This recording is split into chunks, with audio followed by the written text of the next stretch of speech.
A'udzu billahi minasy syaithanir rajim. Bismillahirrahmanirrahim. Idza tutla alaihi ayatuna qala asatirul awwalin. Terjemahan Kementerian Agama Republik Indonesia. Yang apabila dibacakan kepadanya ayat-ayat kami, dia berkata itu adalah dongeng orang-orang dahulu. Shadaqallahul adzim. Terima kasih Ustaz. Yang apabila dibacakan kepadanya ayat-ayat kami, dia berkata, dongeng-dongeng orang-orang dahulu kala. Tafsirnya, cerita Al-Quran tentang surga, tentang neraka, tentang ancaman azab siksaan Allah kepada yang durhaka, dianggapnya dongeng belaka. Dari zaman dahulu kala telah datang Rasul-Rasul Allah menyampaikan berita itu.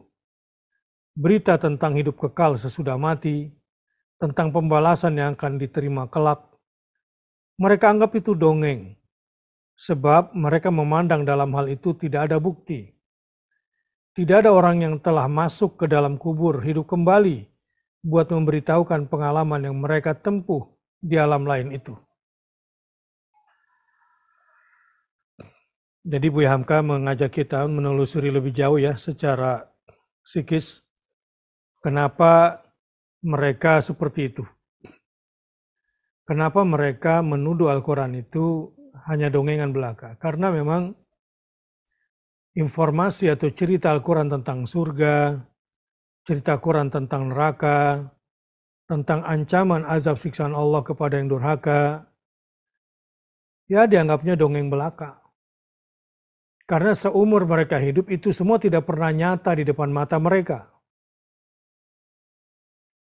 Sejak mereka kecil pernah mendengarkan cerita itu, sampai mereka tua setelah dewasa juga tidak pernah melihat bukti itu.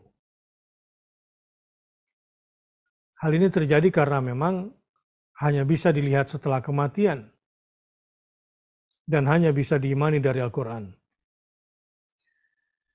Dari zaman dahulu kala telah datang Rasul-Rasul Allah menyampaikan berita itu. Berita tentang hidup kekal sesudah mati, tentang pembalasan yang akan diterima kelak. Mereka anggap itu dongeng, sebab mereka memandang dalam hal itu tidak ada bukti. Tidak ada orang yang telah masuk ke dalam kubur, hidup kembali, buat memberitahukan pengalaman yang mereka tempuh di alam lain itu. Ayat 13. Persepsi mereka yang memang